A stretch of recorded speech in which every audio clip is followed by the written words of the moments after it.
What is going on, guys? This is Ani Mano. Welcome to another episode of the Next Gen Pod. It's your host, as always, Ani Mano, and with Shu Nega. Shu, how you feeling, man? We're a week off from doing a pod with Jeff and Rob, which was very entertaining, but it's just us two again. Yeah, It's back yeah, to yeah. how it was before. So how's everything been going? Everything's good, man. I miss Jeff and Rob. I thought those were some good combos. We may need to run that back, fellas. Let me know.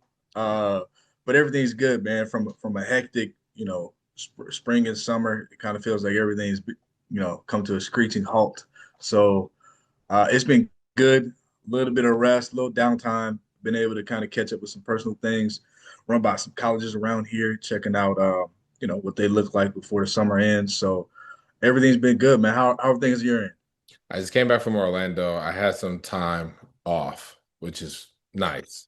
Like, especially after 10 days in July for the July live period. Then going to Orlando for the next pro championships, maybe 3 days later. So it's nice to have more than 5 hours of sleep on the day. I slept for 9 hours today, so this very Oh, comforting. It's nice. okay, Nice. okay. Uh You got some juice in you then. All yeah, right. yeah. Yeah, I do, and I didn't need coffee to get there. So this is a great thing. You're gonna see me with a lot of energy today. But let's get to this episode. It's Texas Tech. Hey, You know what I mean? whatever I, they do, what they do I, like I this? I'm not even gonna try it because I'm gonna get ridiculed. You're gonna get that harassment. I'm not.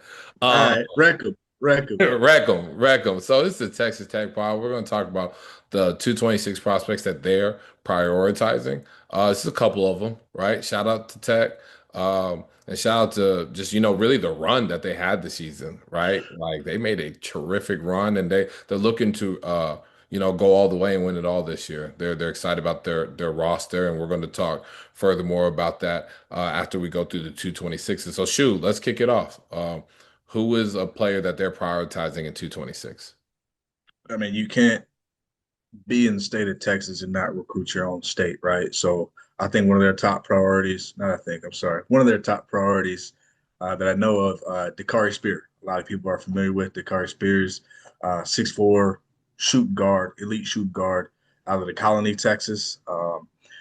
Play for Drive Nation. He's transferred to Dynamic Prep, so that's what he'll be playing this upcoming school year. But um, he's a kid that's got Tennessee, Texas, TCU, Alabama, Miami, Syracuse, like a plethora of schools looking for his services. So you're talking about a 6'4" guard that's elite off ball scorer, off ball shooter. He's got great range, wide shoulders, and a frame to continue to put weight and size on. I think his size and athleticism fit into the Big 12 and into Grant and Tech's style and what they look for. Um, a pure score with adequate skill, adequate offensive arsenal. That's Let's what I'm trying to go. say. Uh, Fits in well because a lot of the actions and a lot of the stuff that Grant likes to do, they score the ball well, they score the ball efficiently. They love to shoot it. So this kind of fits already into Dakari's skill set. So a lot of off ball stuff, a lot of screens, a lot of catch and shoot. These are all areas that Tech fans could look forward to if Dakari comes there. That he does really really well. Personality, he matches, this really good, high character kid. Yes, sir. No, sir. He's coachable, and he loves to put in the work and, gets better at his craft and at his game. Defensively, he's good on the perimeter with his skill set and his body and his feet and his mobility to kind of switch on the perimeter. And so he didn't have such a great spring and summer, at least from what I told. He's kind of battled injuries. I can't quite 100% say, but I heard he tore his quad, which earlier, I think sometime in the beginning of June, and Yeah. he was coming back from that. And so that might have dampened how he looked during this spring and summer. And so a lot of people may or may not be off him, but being in the state and being around, I've had a chance to watch him. And he's an elite scorer, and that's where he hangs his hat as far as being able to catch and shoot, dribble, pull up, off movement, just be able to fill the basket up. And I think he fits into what Grant does, especially on the offensive end for them. So that's the Dakari Spears. So you You got one for us too. I know you got another one we've been talking about a little earlier. Who you got for us? Yeah, yeah, I do. But before I get to that, talking about the Dari Spear, you're right. He had I heard he had a torn quad, and in my July report that I wrote for Ball's Life, I thought he wasn't going to play. Like in the July live period, like I was very shocked to even see him playing. So for him to just show that amount of toughness, Yeah. go out and play, recovering from that, knowing he's nowhere near 100%, and he still put up good like box score Mhm. stats. Um, that's the type of player Grant likes, a real tough-minded like guards that can make shots, right? But they're tough. They resemble how he coaches, and that's Mhm. the Kari Spear. So for me, another one that's like that's Quentin Coleman. Uh, Quentin, who played, I think he played for what was it, Brad Beal? Yeah, Brad Bill. Yep. Played for Yep. Brad Beal.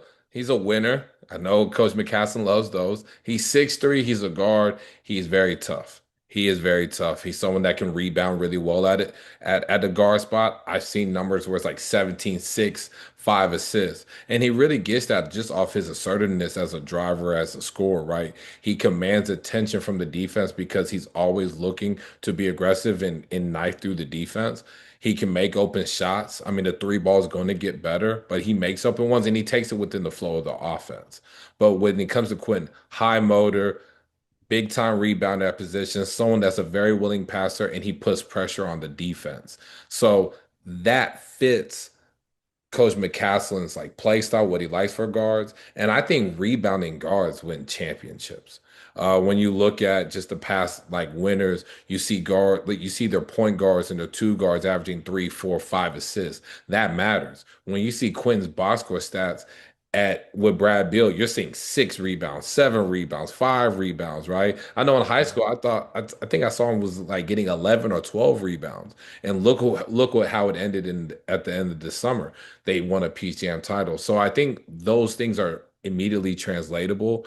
Uh, when talking about Tech and what they're looking for in these 26s, they're looking for guys, and they'll probably pick two of them that are going to be able to play right away and contribute that have they're going to use whatever translatable skill that they have and apply it and put them in the rotation immediately. So for Quentin, it's weird to keep talking about his rebounding at the guard spot, but rebounding guards win championships. So him being able to do that and put constant pressure on the defense, those translatable skills and his competitive nature, that's going to allow him to be on the floor at Tech if that's where he decides to go.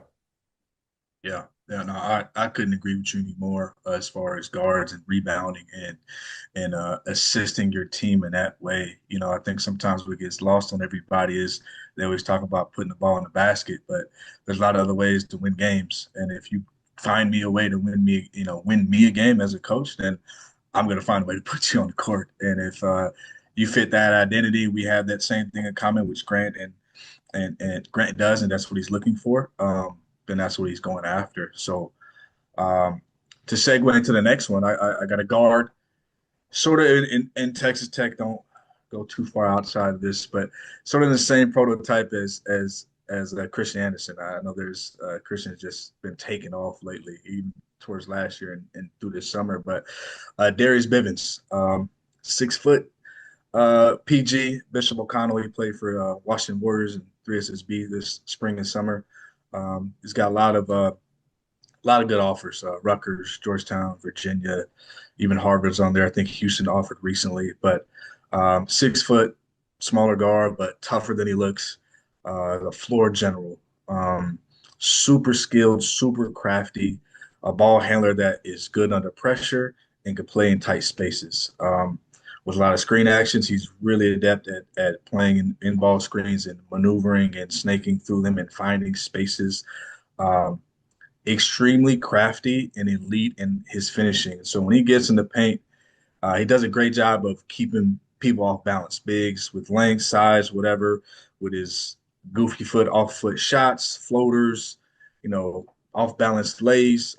Really good at that. He's got an array of counters to add to display when somebody cuts him off or stops him from going one direction. So um, he's more prone to score, but He's just as good as a passer.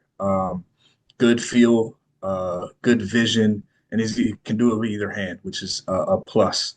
Um, Not as good as a shooter as Christian is, but he's a bucket. I think he's already reached 1,000 point mark in high school, and is obviously going to add to that this upcoming year. Defensively, he can be a pest on the ball, but at the same time, size is limiting. There's some things God gave you, and he makes the most of it. But he's going to be only probably guard his position, and Yeah. he'll have a chance at the college level to put on some strength and just kind of counter the size that he'll face at that level. But extremely skilled, extremely smart, and high feel for the game, and can kind of follow that mode as Christian has done, and as Grant has done for Christian there as well. So yeah, that's Darius. That's another guard at East Coast. I think they're dipping into the East Coast a little bit, and there'll be some other kids on here, but I think that mold fits that type of style, that type of player, the toughness, the know how to play. That East Coast kids starting to Texas Tech starting to dip in over there. So that's Darius.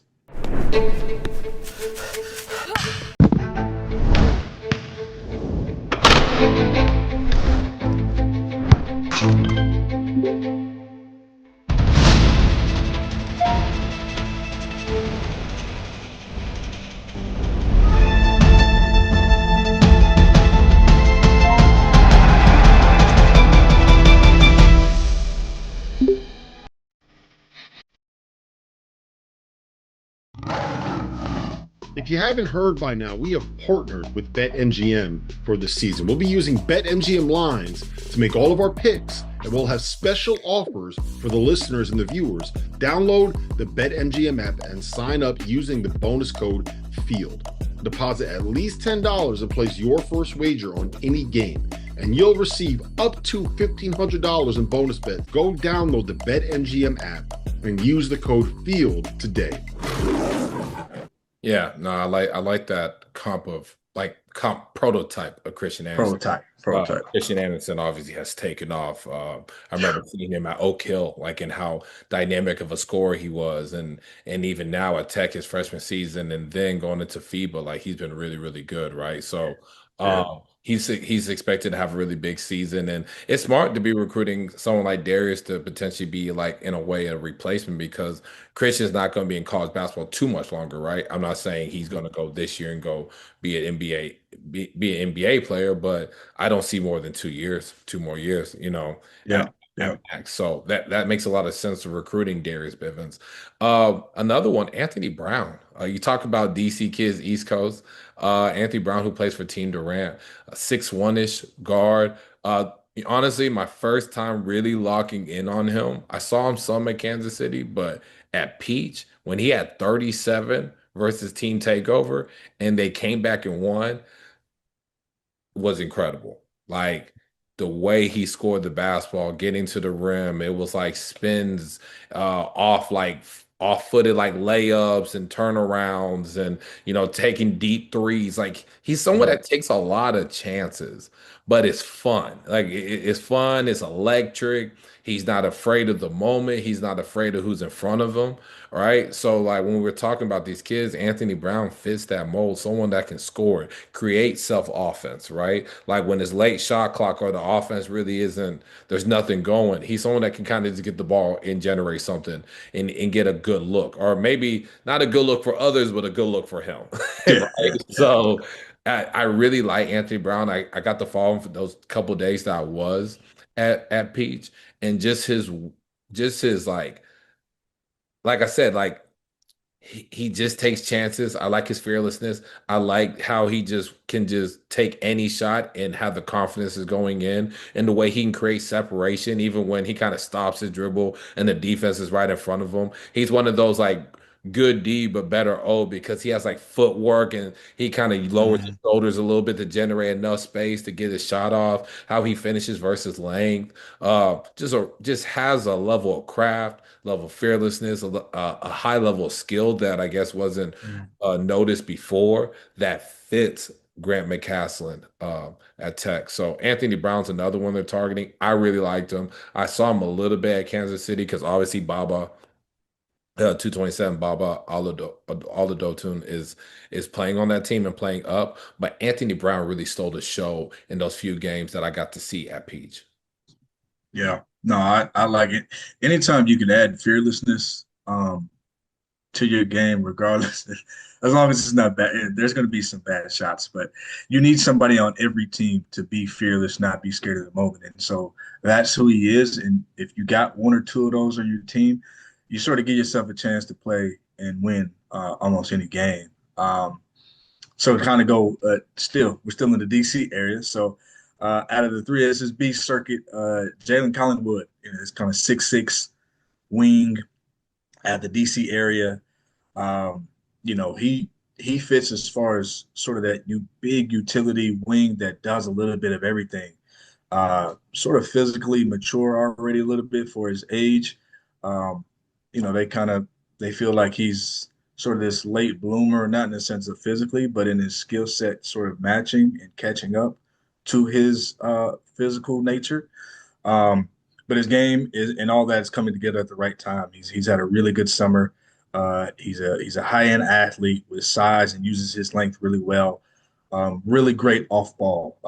Shoots it well. Spot up.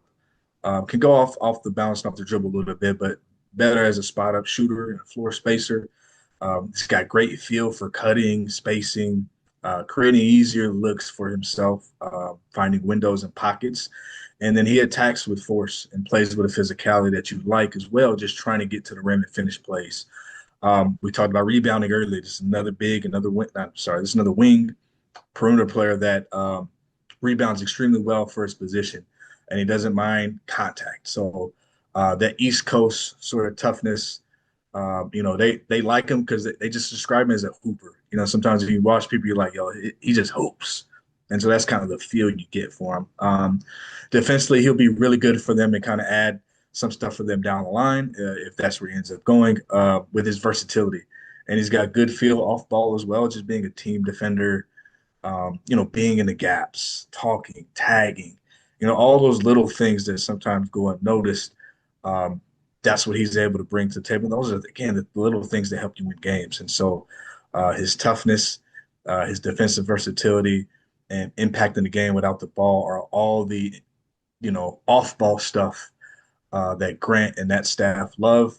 And then again, help you win games and have a chance to be on the floor because somebody's got to be able to do that. So that's what I think that's a good one for them that'll fit them.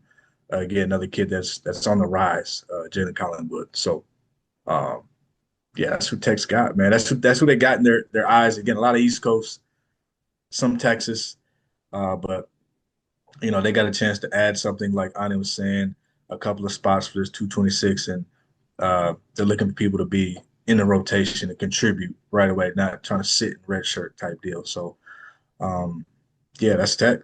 Yeah, no, and I really like this group of guys because for one, is we got to talk about I think like four guys, really all five that we really haven't been able to touch on in our previous episodes, right? Yeah, Um, yeah, they're getting guys that fit coach, right? And then the other ones have, when we did Kentucky, we did BYU. I think it's all the same, but Tech just kind of they're doing like their thing with it, right? yeah, Like yeah, no one we're talking about is rated as a 5 star in 226, right? It's all guys that will be successful with coach. That will be successful when they get in, that will buy into McCaslin and what he demands from his players, and they will be successful and they will help him win. And that's really big. Like we talk about Darius Bivvens, Quentin Coleman, Anthony Brown, Jaylen Collingwood, Dari Spear. Like I can just envision them at a Tech jersey and being mhm, successful, right? Now they're only going to pick two. They're only going to pick two. So they're going to have to decide, and the kids are going to decide if it, what makes sense for them, and Tech got to decide which two makes sense for them. But there are guys that fit them and can be successful there, not from a physical and skill standpoint, but from a mental. Because because I used to go to Coach McCaslin's practices when he was at UNT. Haven't had the Mhm. chance to go to Tech, but the ones I know have been at Tech and the ones I've experienced at UNT, it's tough. It's a grind. You gotta be very coachable. You gotta be able to like get through when you're just really, really tired and Yeah. still take hard ass coaching. So these are guys that I know can do that. So this it's actually perfect. But now let's talk about their team a little bit and what we've been hearing about Okay. who's been playing well, who's been practicing well. Or obviously, I haven't played no games yet, and who's Yeah. been Yeah. looking good. So, shoot, name a player or two that's been looking good from what you've been hearing. I mean, I'm gonna go away from the obvious, Christian Anderson and JT. Right. I'm gonna go with Lawan Watts, Washington State transfer. He's a junior. They feel he might lead them in assists. He's a type of bigger wing, sort of to replace Duran. That left, that transferred out. So can do a little bit of everything. Defends well, passes well, plays the right way, strong body, can be physical when he needs to, kind of take advantage of mismatches. Um, he fits them in what they've already had there. So it's sort of this plug and play that they feel will there won't be any dip from what happened prior to or from other guys leaving. And so the other one, I guess with their other big leaving, I think Federico, they replaced him with Luke Banga Boye. Sorry if I mispronounced the name, brother. Yeah, yeah. VCU transfer, a sophomore, 6'10", long.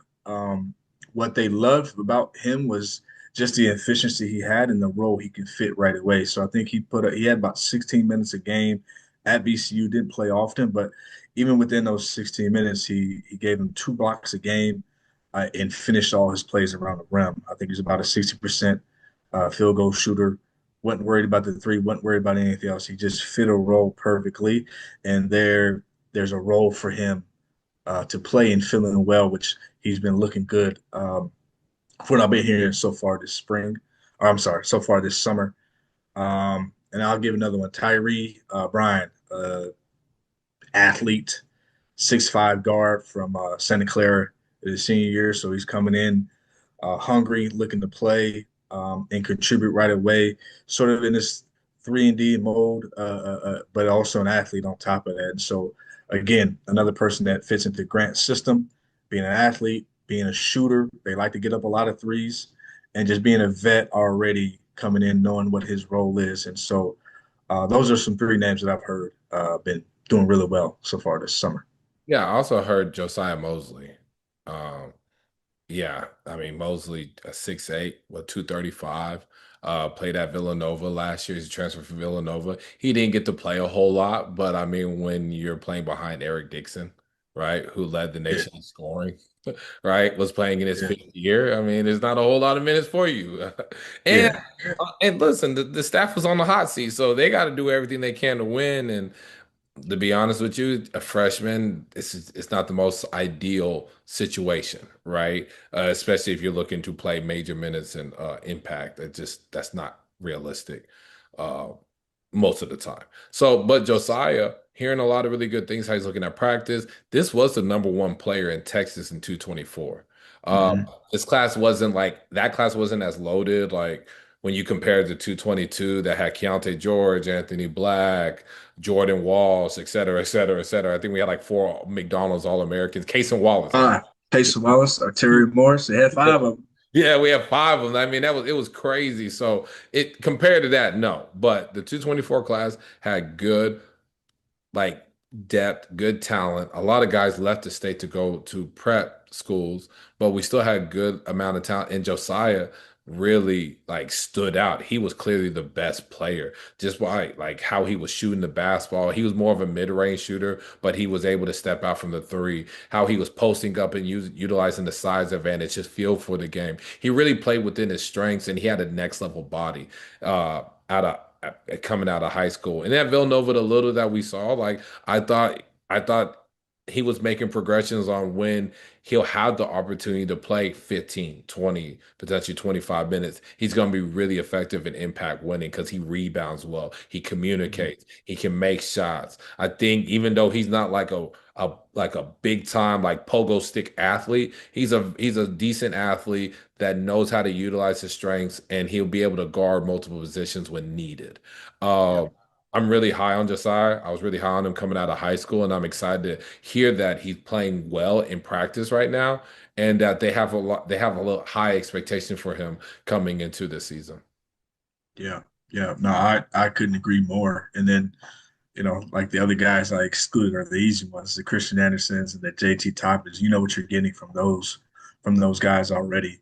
And then, there's some other guys that they got coming off the bench that sat, put in their time, put in the work. So it's extremely competitive, and that's what I've been hearing about their practices and them getting after it.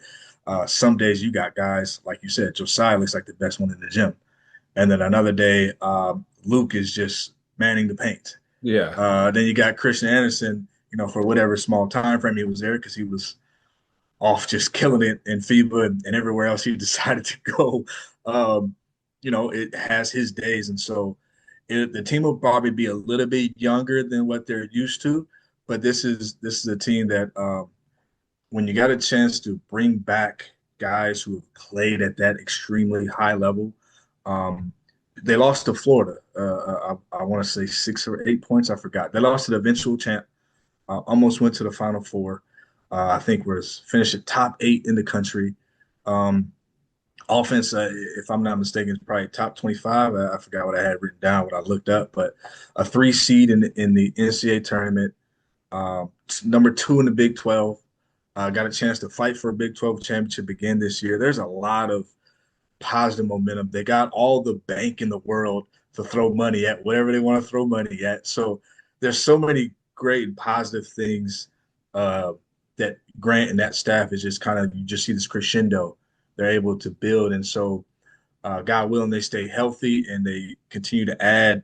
Maybe I think they said they got 2 scholarships left, so they They may have two add something spots in left. there. They have 2 spots Yeah, left.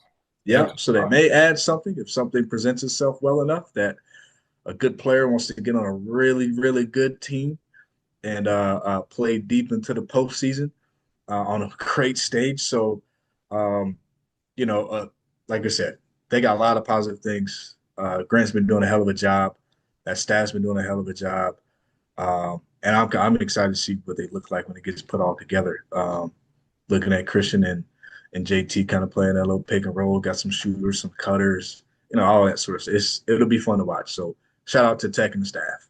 Yeah. Shout out to the tech and staff. And last thing that I'm just going to note, I know we mess more into the grassroots side. That's more our pod, but I am interested to see like guys like JT Toppin and hit the improvements that he makes throughout this season, where he feels more like the NBA scouts and these GMs and these executives feel comfortable about him being a no-brainer first round draft pick, right?